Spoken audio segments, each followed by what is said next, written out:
everyone. Welcome to Living Well with Dr. Jyh-Hann, Adjustment Through the Lifespan. Dr. Chang is a clinical neuropsychologist and is board certified in Rehabilitation Psychology. In addition to having his own private practice, Dr. Chang is a professor of psychology at East Stroudsburg University and a consulting psychologist for both Lehigh Valley Health Network, Pocono Medical Center, and Good Shepherd Rehabilitation Hospital. Now I'm going to turn it over to John. Hi, John. Hello. Thank you, Kaylee. Well, it's good afternoon. Maybe it's good morning in some parts of the country.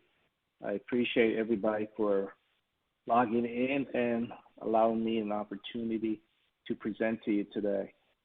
First of all, I want to thank Christopher Dana Reeve Foundation for giving me this time to present to you about a topic that is obviously dear to me as a profession and personally.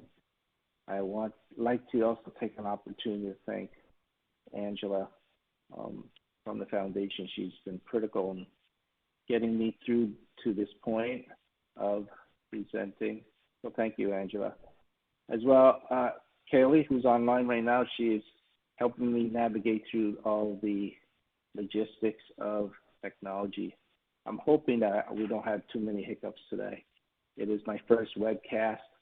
I am so used to lecturing in front of students in a university setting where I have feedback and I can see the eyes of people and I can hear them and I can get so much feedback saying, oh, your lecture sucks, Dr. Chang, you need to move on to another topic. With this, I'm going to have to really assume I'm getting some of the things across to you and we'll go from there. We'll see. Okay, I am in charge of the slides, so I'm going to move forward.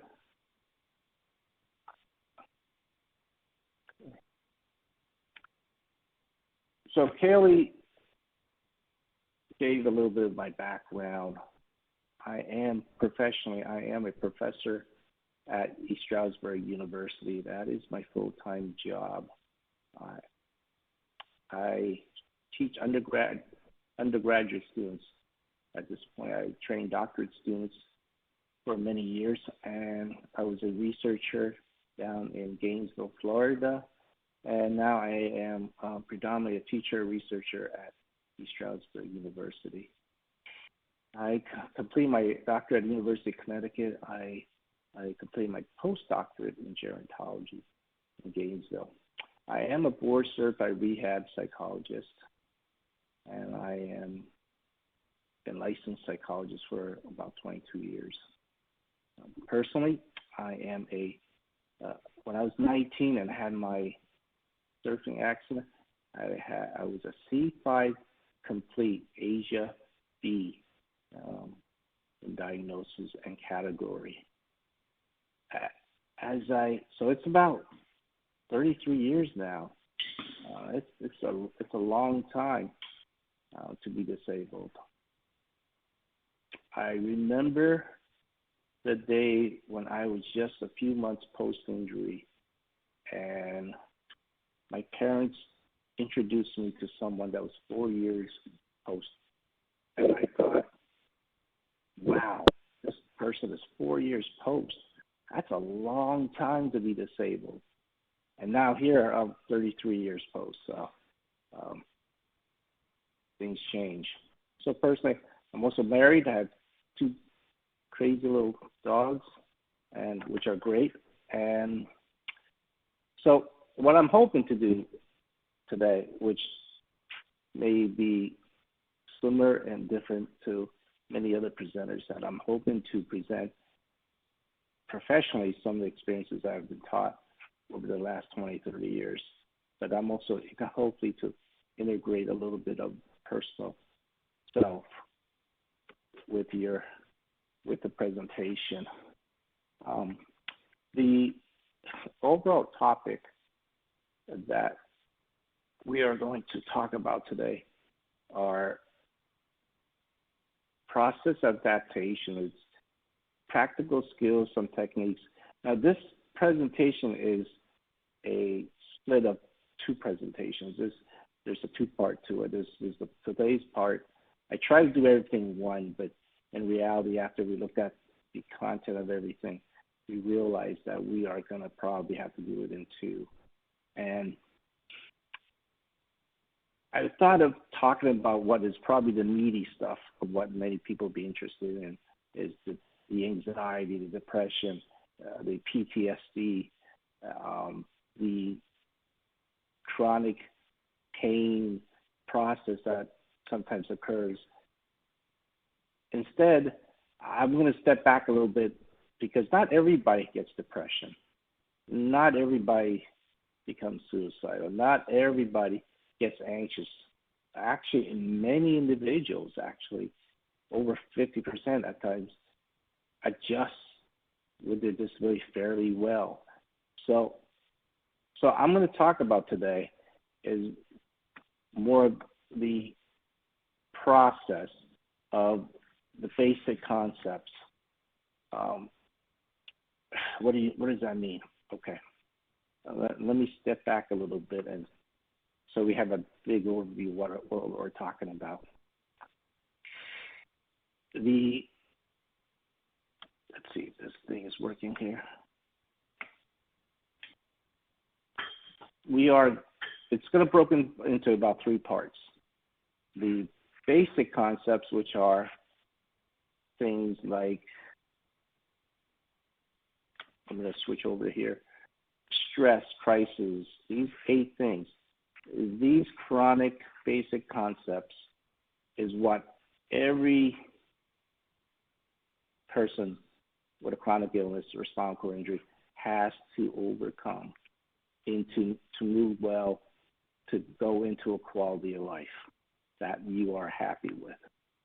And so stepping back, you're going to say, okay, do we really have to go back and talk about these theoretical concepts and not talk about the good, meaty stuff? And I'm going to say, unfortunately, yes, because every time we talk about the other stuff, we end up having to go back to these concepts. For example, I had a question. Now I'm going to answer some of these questions at the end, but I just want to give you a little bit of taste of some of the questions that were sent in to me prior to the talk. It said, when someone said, how do you find meaning in life when you feel like you lost your ability to do everything you love doing before? Okay. That's a great question. And I'm hoping as I go through this, you'll see the answer. Another question, how do you keep your spirits up when you can't do what you wish, which it was so easy to do before? Now,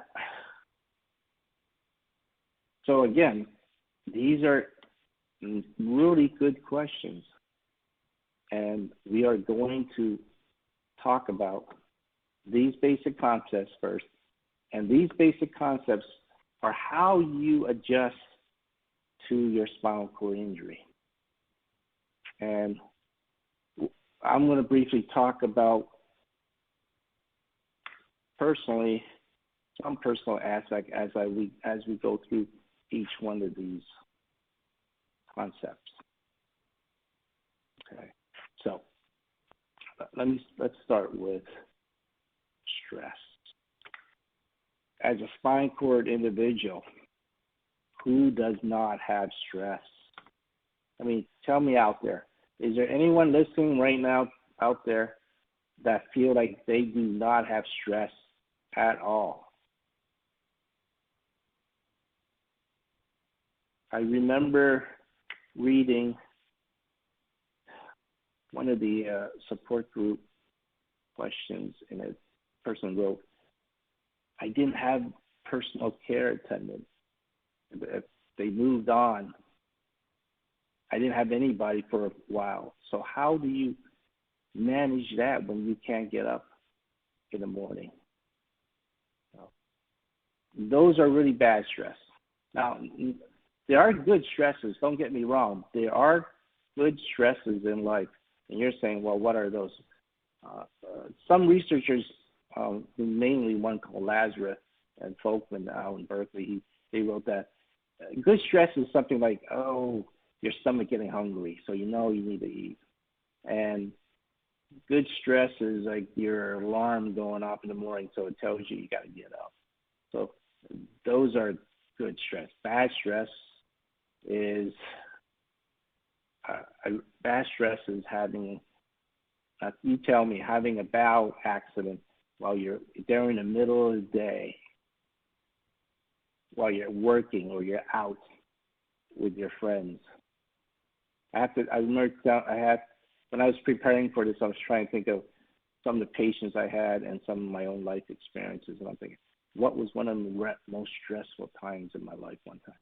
And I remember going to the Philadelphia Flower Show.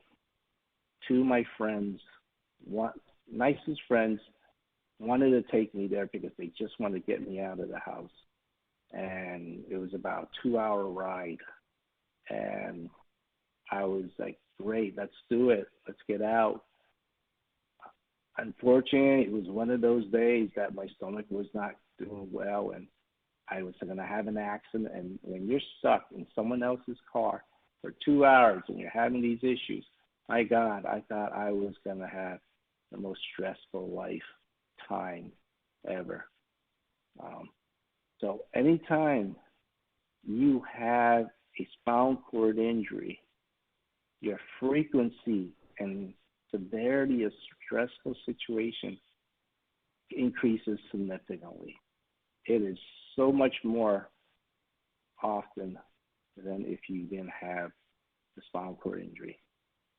So anytime your body has stress, you are having difficulty with issues of your own medical problems, of something. 2, your loss of independence, autonomy. 3, you're not able to fulfill family roles as a husband or wife, social roles with friends, or getting a job and having financial means, some economic stability. So those are stressful times.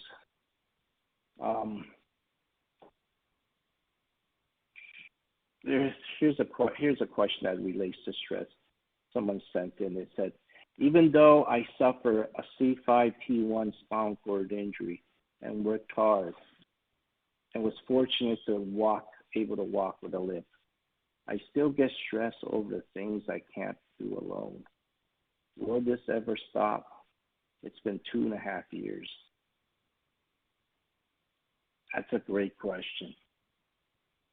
And my answer to that for now is no, it will never stop. That anxiety, that fear that this will happen. The question, though, I ask is can you cope with it? And the answer is yes. Absolutely, yes. If you have something so specific that is like that, there are techniques out there. One of the things I would have used is what we call stress inoculation training, which is finding ways to prepare for certain situations to help you get better. So again, there are techniques, and I'm going to talk more about those techniques and the triggers, reaction to SCI, more in the second webcast. So today I'm going to talk about the foundation things that all individuals with bad SCI have to handle. And one is stress. You need to manage your stress. Whatever factor, where it's at, you have to have a stress management skill. Okay.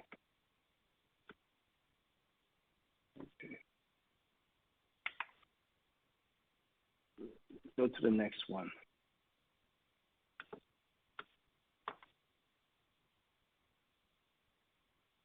Crisis.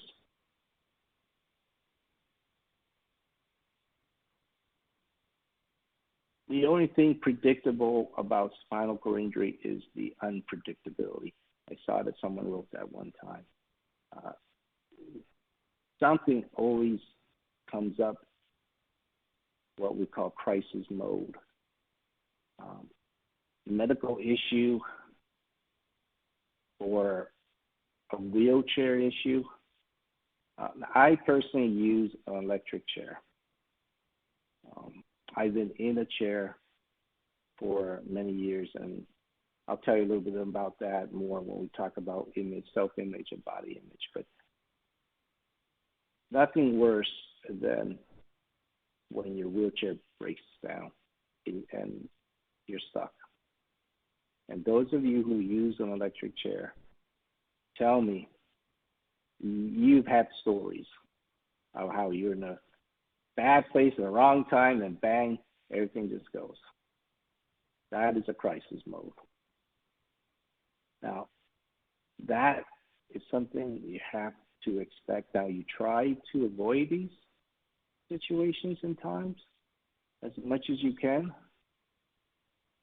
but it will happen. Now, most crises are short term, and as long as they're short term, you should and could move on from these things. When it's long term, when crises don't go away and it stays with you, then now we're talking about things like pathological, like post-traumatic stress disorder, things that just did not ever go away, that you have not ever resolved the issue of the PT. And so crisis mode, it's going to happen. It's part of life. It's just like the previous slide. It's a stress. It's part of life. The crisis is expected, but hopefully it goes quickly and you get through it. Okay. Let me see. Let me go to the next one. Loss and grief. I'm going to say all these slides are important.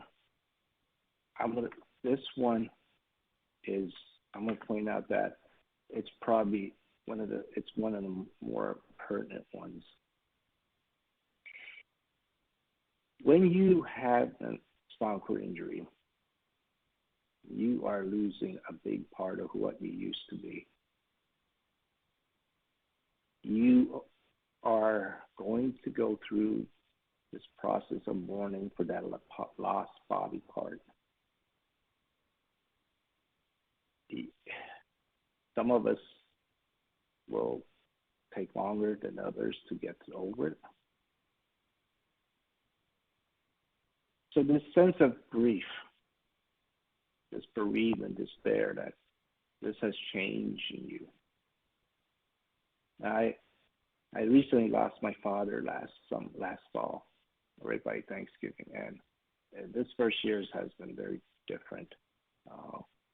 But I noticed that as I gone farther and farther away of losing a parent, the months it gets easier.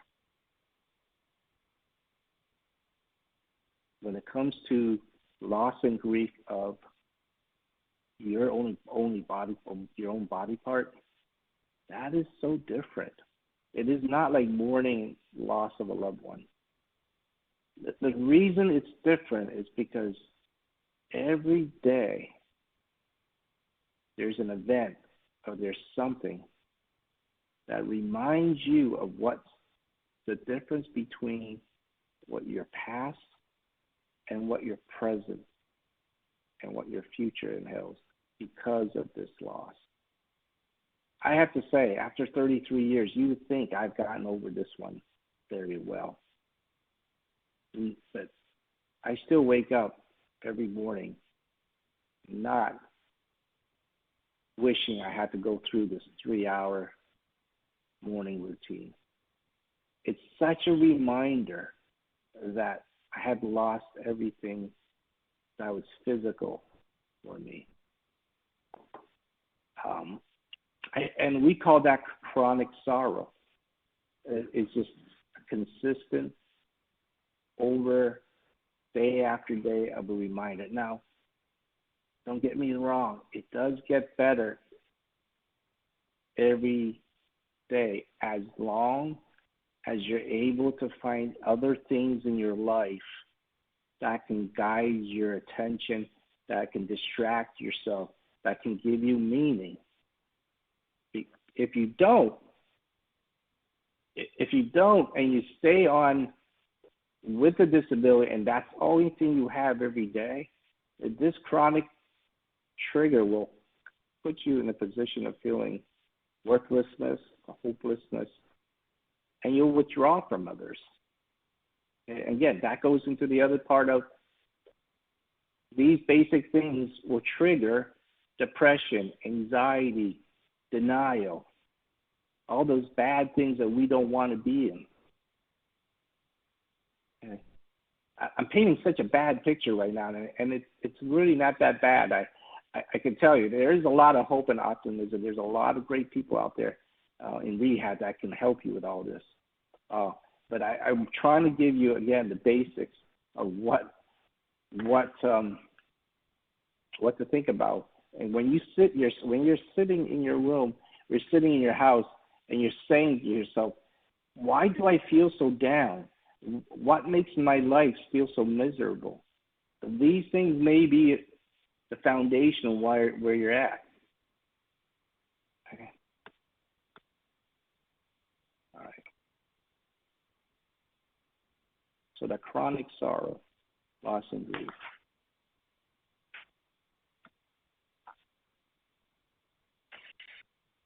Okay. How do you see yourself? How do you perceive yourself? Your body self-image.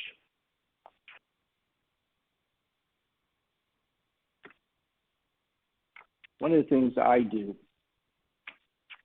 I don't know if many of you, I'd be curious if any of my brothers and sisters out there who does this. I have mirrors in my house, but I rarely look at them. And part of it I know is my, at times, difficulty in looking at myself. What is my unconscious mental representation of myself? So for me, I actively just don't look in the mirror very often. Over time, as you redistribute your attention to things you value that are non-physical, the body self-image becomes less and less of a factor. So again, there is this, remember reading these posts where there's C5 and C6 and quads, tetraplegics who had sometimes the option of being in an electric chair and being in a push manual chair. And there's such a strong desire not to be in an electric chair, because being in an electric chair, just for me and for some of my clients that I've talked to over years, it's such a representation of the loss of the physical body. And so there's an every effort to stay in a manual chair, even though it is still a wheelchair. But for some reason, being able to propel yourself and move forward makes you feel better. Okay. So, again,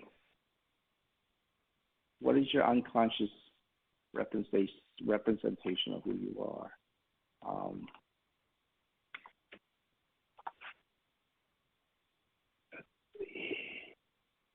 Are we doing on time? Okay, good.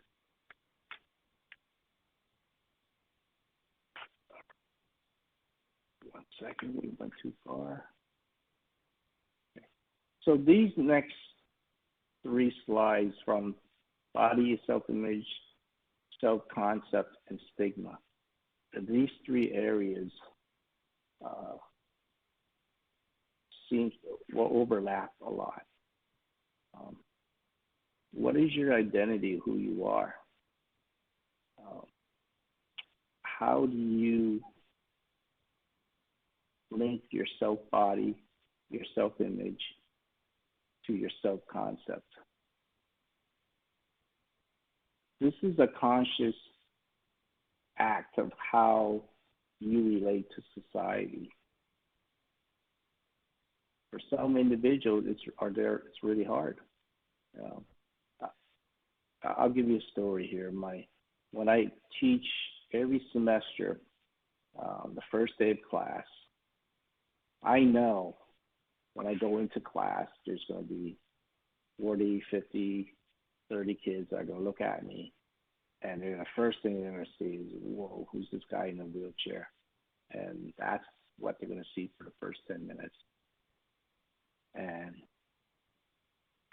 I have to make an effort to make sure that I focus on my teaching and connect with them as a faculty, and that over time they stop seeing the wheelchair self, and then hopefully they can see the educator. Okay. Also, it's an opportunity for me to also teach them how to interact with me. If they're only seeing me as a disabled person, then there's going to be a deterioration of the interaction and the self-concept of who I am. And if that's how I see myself as a person with a disability, then that will lead me to a place of feeling down, low self-esteem. So again, your body image, who you are, your self-image, self-concept, and then which relates to stigma. Someone wrote, again, some of the barriers, can you speak to barriers and challenges frequently encountered related to employment? And I'm going to say, yeah, absolutely. You have to, wherever you work, you are going to have to fight the stigma that goes against being in a wheelchair. Okay. The fact that when you go out somewhere, and I say the dinner story on this bullet, that some people are going to talk louder to you. Absolutely, it happens. I never thought that would happen when I was at McGee Rehab Hospital. I was down there, and I was there for a while. I was there for a long time, like 4 or 5 months. And it was so nice. Everybody was friendly. Everyone talked to you in the right way, and there was no stigmatization because you were in that bubble. And everyone seems to understand about social attitudes and self-stigma. All of a sudden, you leave the bubble, and then everyone starts to act very differently. So you have to expect that there are bad stereotypes out there, and you need to still continue to stay engaged, stay social. And work is one of the areas where it's such a great opportunity to, one, change people's stigma about you and people with disabilities. But initially, when you first get there, you're going to have to overcome all those stereotypes. And you're going to have a tough skin to get through that. Okay. So, again, in answering these issues of challenges frequently encountered related to employment, I would say stigmas, flexibilities, and accommodations. Those are 3 areas that you would have to address to make employment work well for you. Okay.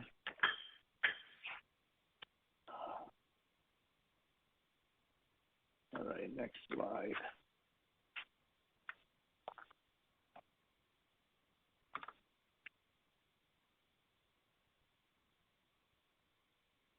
Okay, unpredictability, uncertainty.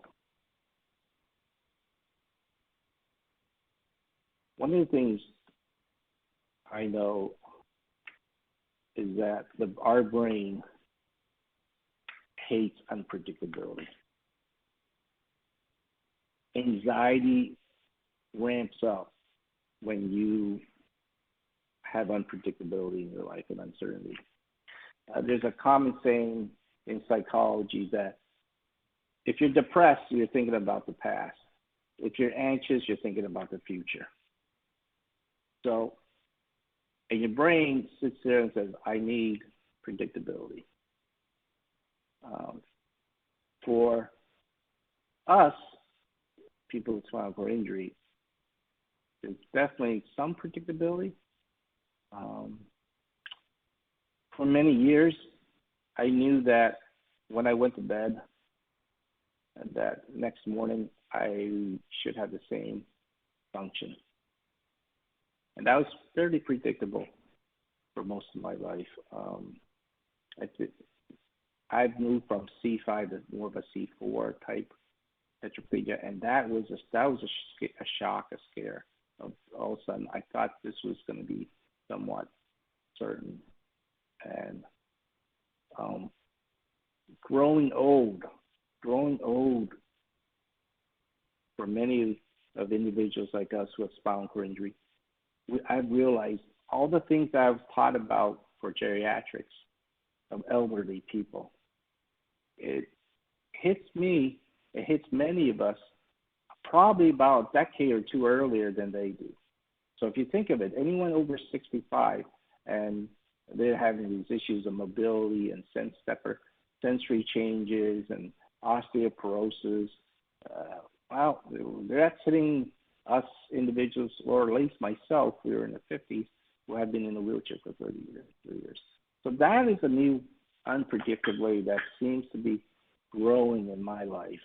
And those of you who, and I'm amazed, I'm on this Facebook group that has an incredible amount of people who are in their 40, in their 50 at times, years post-injury. And I'm flabbergasted of how that they have managed to live so well, so long. I'm dying to get to touch base with some of these individuals and learn from them.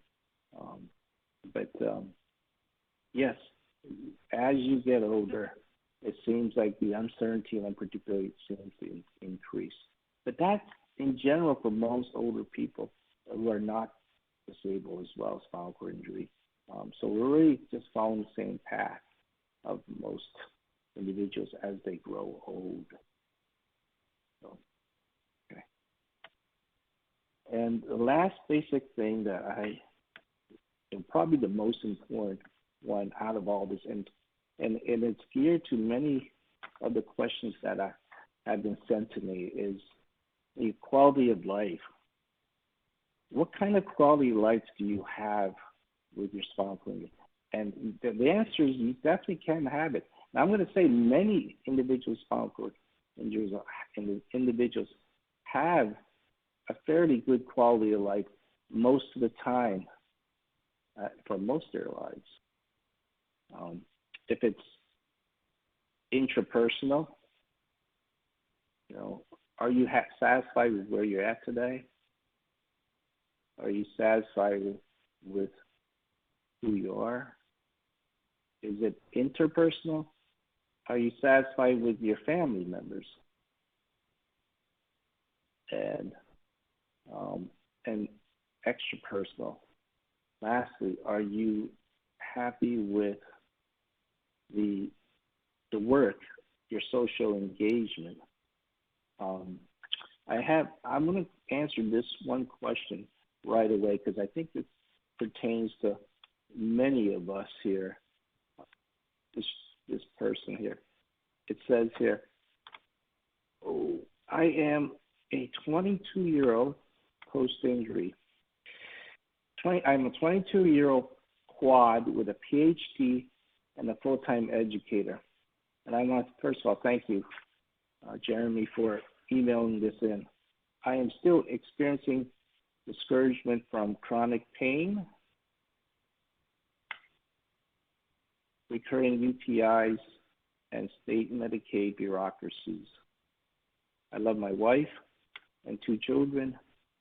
I wouldn't trade them for anything. But outside of that joy, I am miserable. How do I cope when it's obviously the pain and exhaustion has no end in life? That is a great question. I find it extremely difficult to have a good quality of life when you're in pain. There's a lot of things I've seen in myself and I've seen in my patients that they can overcome. And they're fairly rigorous, stressful things, but we all seem to be able to get over them. But one of the hardest things that I know is, Jeremy, and going directly to, is that if you're having a lot of pain every day, it's very hard for you to get over, have a good quality of life and get over that. So it's really critical, and you're an educated person, so I'm going to say to you, really get some good information out there with quality professionals that are understanding of spinal cord injury, and work on spending some of your energy specifically with that pain management. There's a lot of different techniques out there for pain management at this point. So, and get that under control, because by doing that, I'm going to say to you, so you're going to have a better quality of life than you're currently having. So, so I'm hoping that answers your question with that. One of the things about answering some of these questions and answering a lot of the items below is, when you have a spinal cord injury, it is critical, and Beatrice Wright, who is one of the founding persons of rehab psychology, she wrote that in order to adjust well to spinal cord injury, you need to devalue physical areas of yourself. The stuff that you had before your injury can no longer be that important anymore. It cannot be the top thing you have. Prior to my accident, I was a captain of my wrestling team, and I was a state champ in powerlifting. And every day I look at physical people, and I'm like, wow, I wish I was like I used to be. But it cannot be that important anymore, because you need to devalue it. And what she wrote is that you need to create value in non-physical areas, such as emotional and cognitive components. So I'm going to repeat myself. If you really want to get through the spinal cord injury and you want to have some sense of quality of life, you need to, now again, some of your paras are incredible. Some of the people with paraplegia are incredibly physical. Don't get me wrong. You still can have physicality for some individuals, but it's going to be changed somewhat. So many of us, especially with tetraplegia, you need to, although important, you need to devalue physicality and increase your value in non-physical space.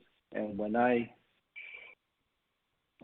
of my studies I did, I looked at people who looked at the stress, how valuable physical things were before their accident, and how valuable physical things were after their accident.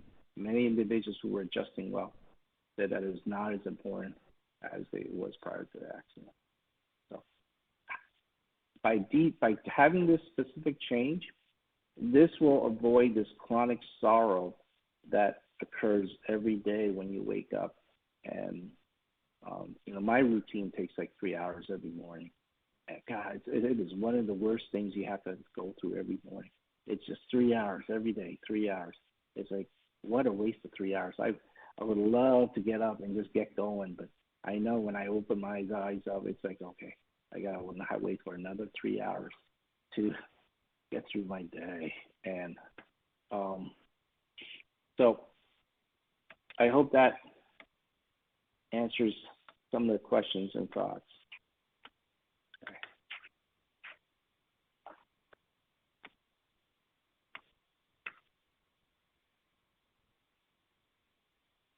Okay.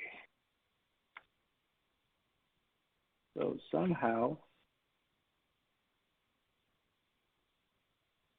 I don't know why, Kaylee, it only shows the top bullet of the PowerPoint. So on the projection.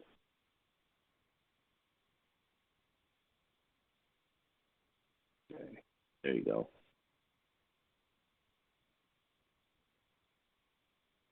Thank you. Okay, we'll go back to the previous one. Okay. So there's a few bullets on this.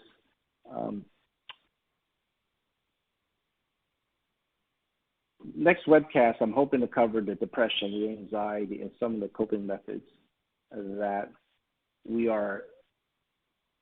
I address to after, since I just gave you the basic concepts, you know, the stress, the quality of life, all these things. And we are going to talk about what's the best way to cope. I briefly mentioned today already, it's devaluing physicality and refocusing on areas that you can control.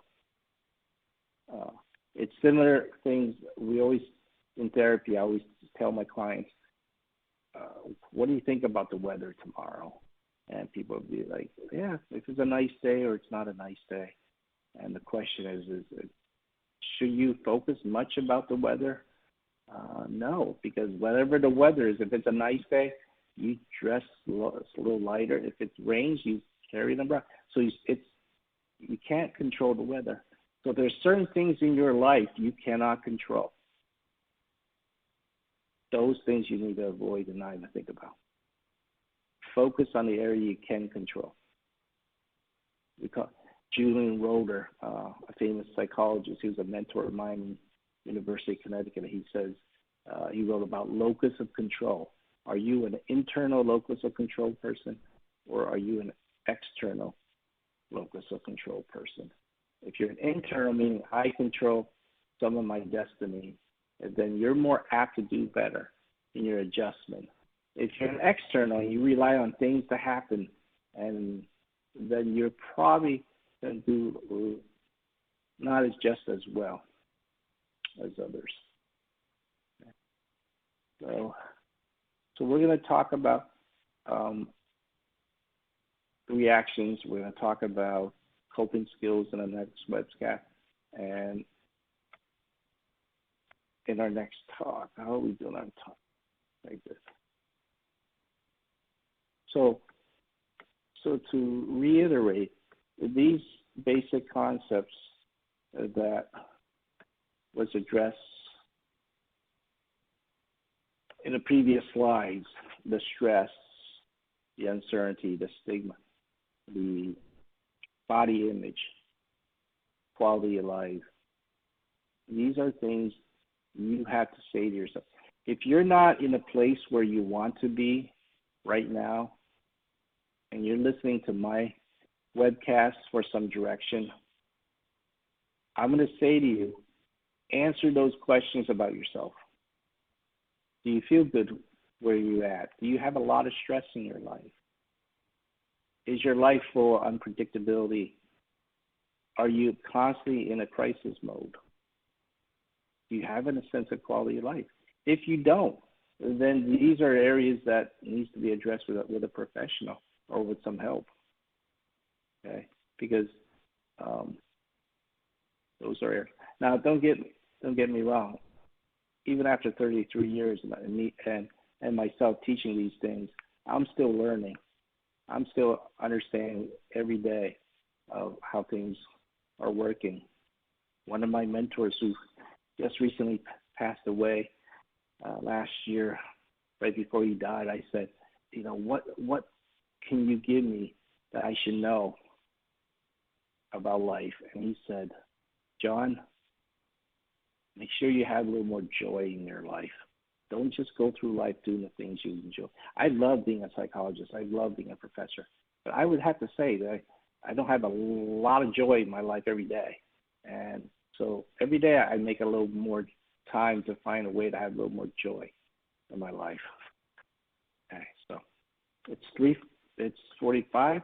I'm going to try to answer a few of these questions that were sent in prior to the talk, and then I'll try to address a few of them. If I don't get them all, I will try to have your emails and reply to you if I can. So going back to the first question, how do you find meaning in your life when you feel like you lost everything?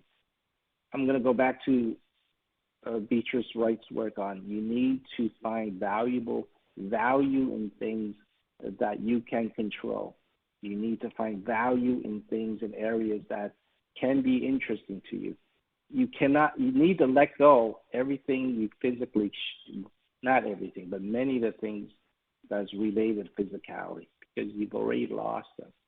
I need you to grieve over it. I need you to feel sad about it, but I need you to move on and focus on areas that give you another meaning. A second question, this is very similar to the first. How do you keep your spirits up when you can't do that which was so easy before? Yes, absolutely. When I'm at the rehab hospital, and many of my clients, which are rehab, most of my clients are recently with all these individuals who are older, are having strokes. And so we're having people who are 65, 75, 80, who lived independently all their life. And all of a sudden, they can't even get out of bed. They can't go to the bathroom on their own.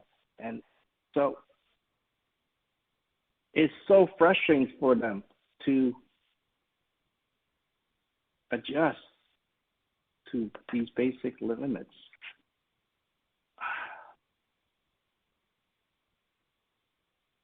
It takes a while. You will adapt. Many of us with spinal cord injury do adapt. Many of us who are younger seem to adapt better based on research than people who have their accident when they're older. But many of us do adapt, and we find a way to get around these basic. You need to find other areas in your life to hang your hat on, because if you only have a life of just getting through the day, it is hard. It is frustrating. Okay. Question number 3, can you speak of barriers and challenges frequently encountered related to employment? Yes. I had a National Science Foundation grant, and in our grant, we were in the reality of employment. I believe that employment is one of the best ways to feel good about yourself after spinal cord injury. Part of it for me is cultural. Having an Asian background, having a job is really, really important in our. Sometimes I think maybe it's too important that we.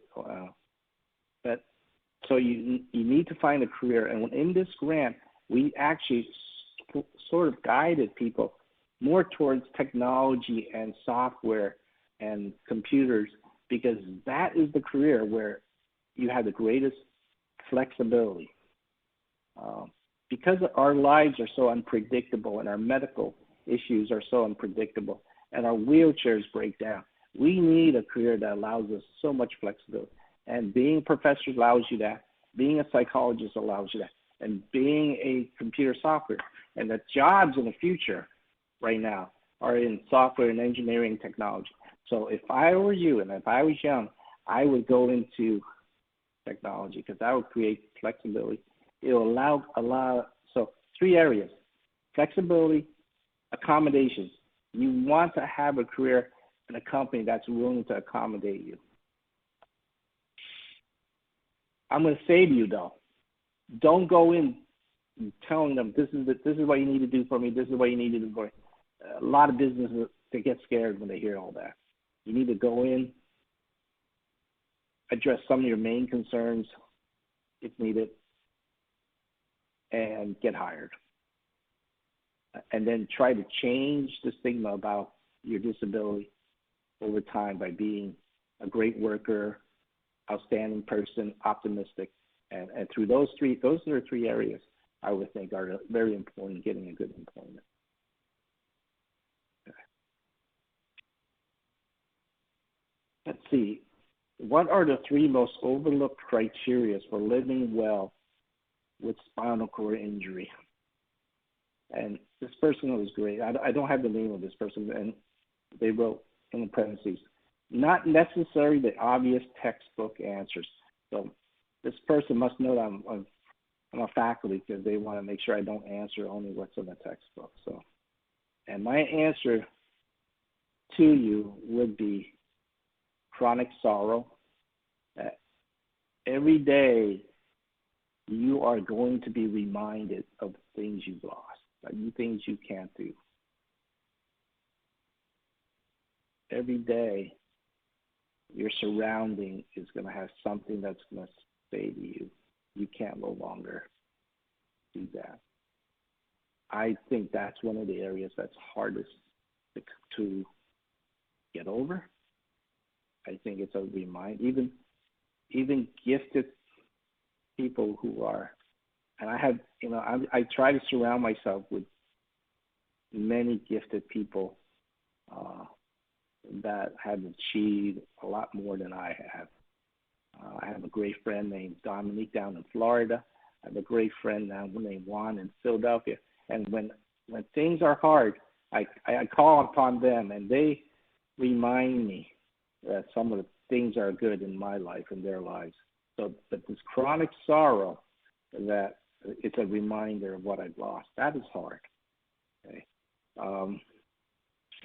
The pendulum. I would say the second thing is that you don't go through this adjustment process and say, okay, today I'm better, and therefore the rest of my life I'm going to be okay.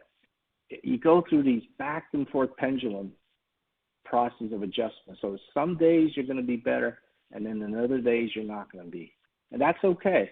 And every time you get over one thing, there is another obstacle, and every time you get over that obstacle, there's another obstacle.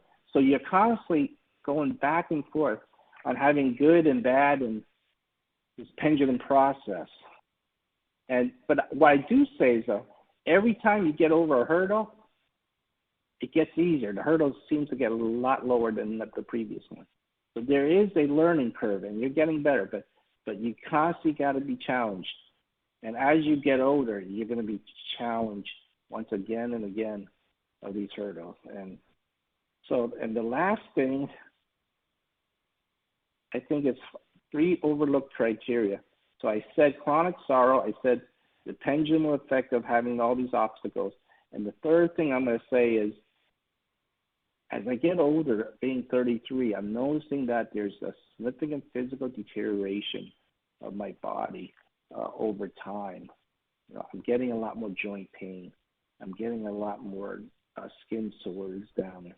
And most of my clients have the similar patterns of life that physically they're experiencing the bowel issues.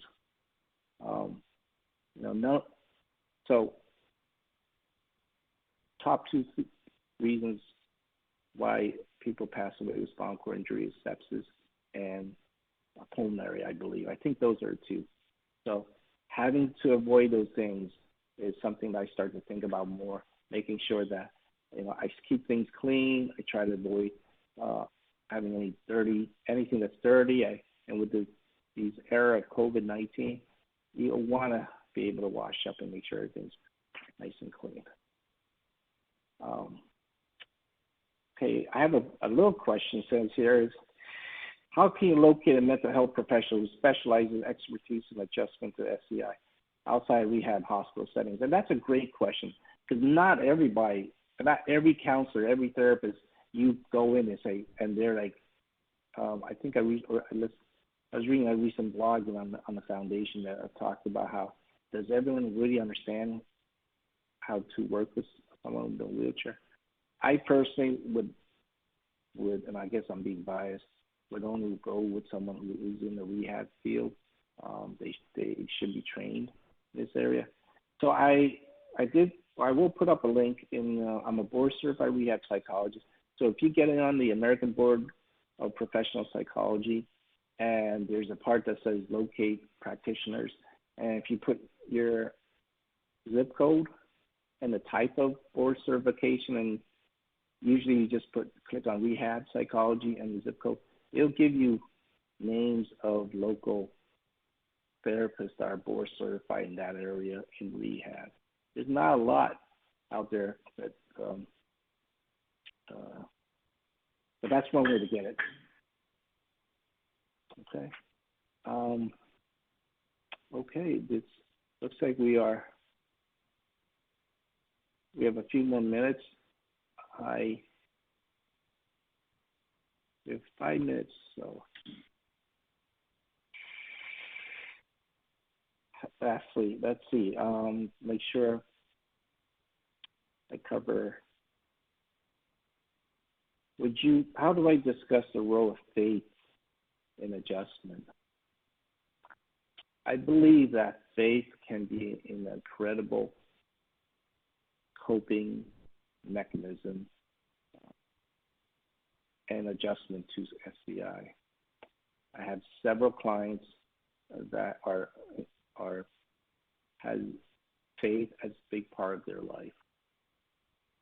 One of the things I also try to instill in my clients that are incredibly faithful is to also be able to learn other skills in congruence with their faith, and therefore they have not only their faith but also different type of skills like time management or service training or problem solving skills. And with a combination of those two with their faith, I think that's a perfect way to adjust to your spinal cord injury. Okay. Let's see if there's any last thing I can.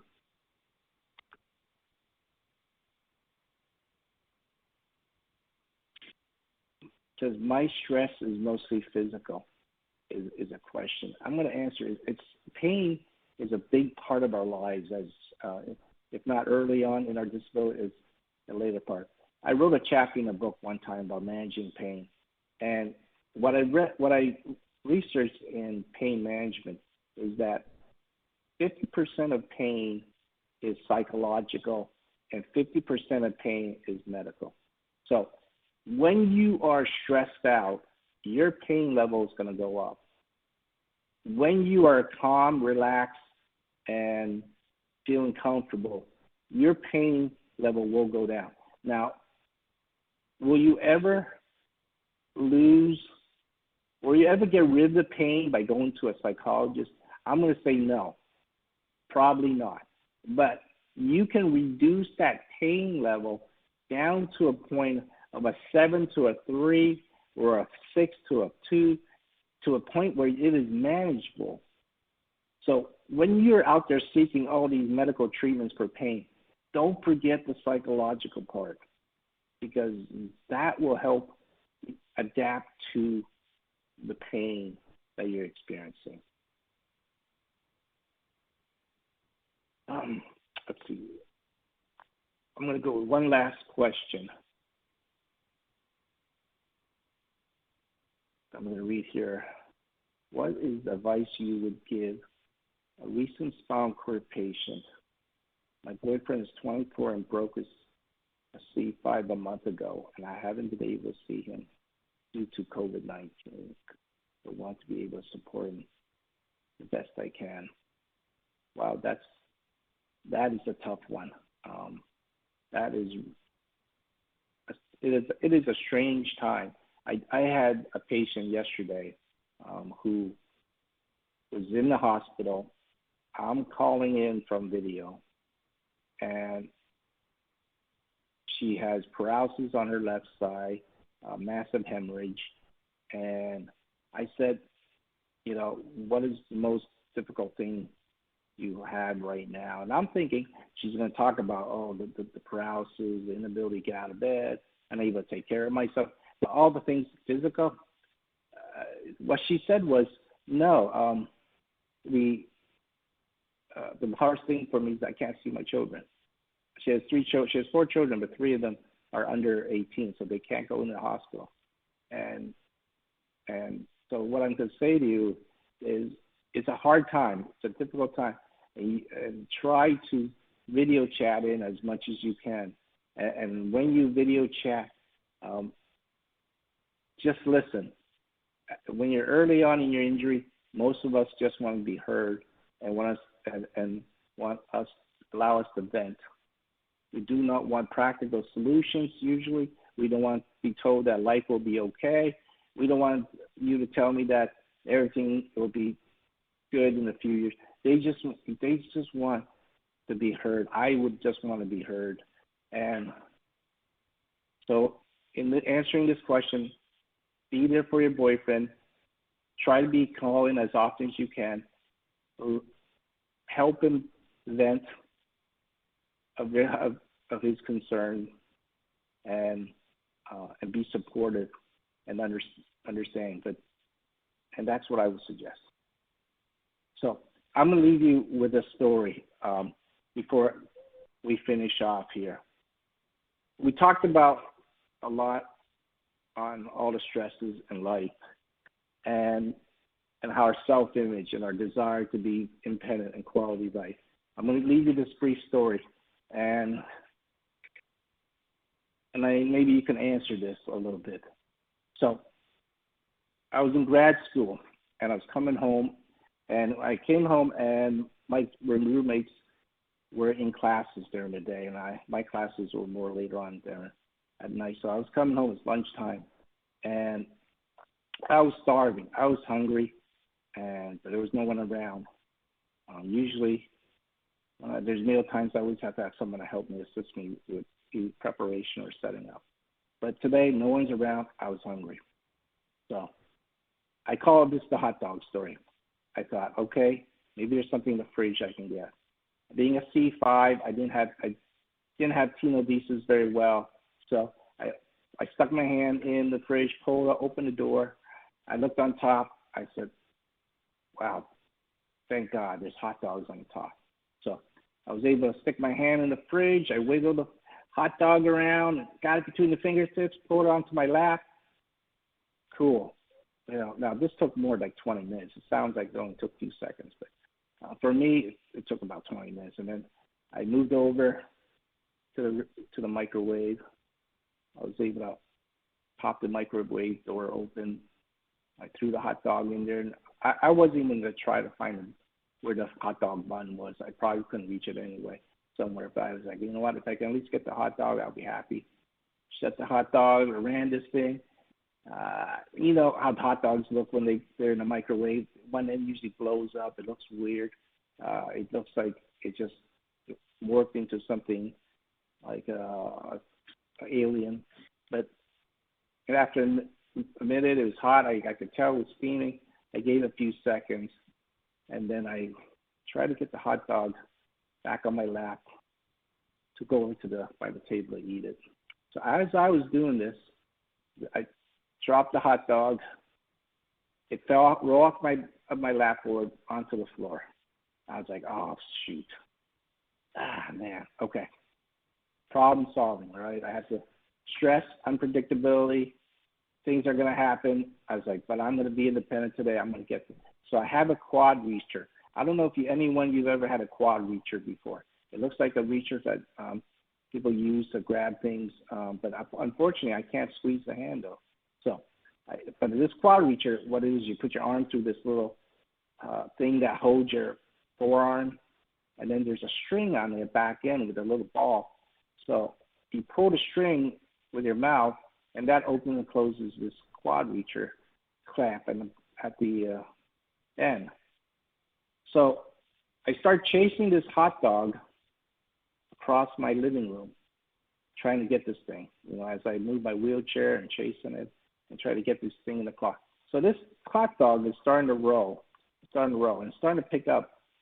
So what a couple ounce hot dog all of a sudden became like a 2-pound hot dog. It was just getting bigger because it was just collecting things.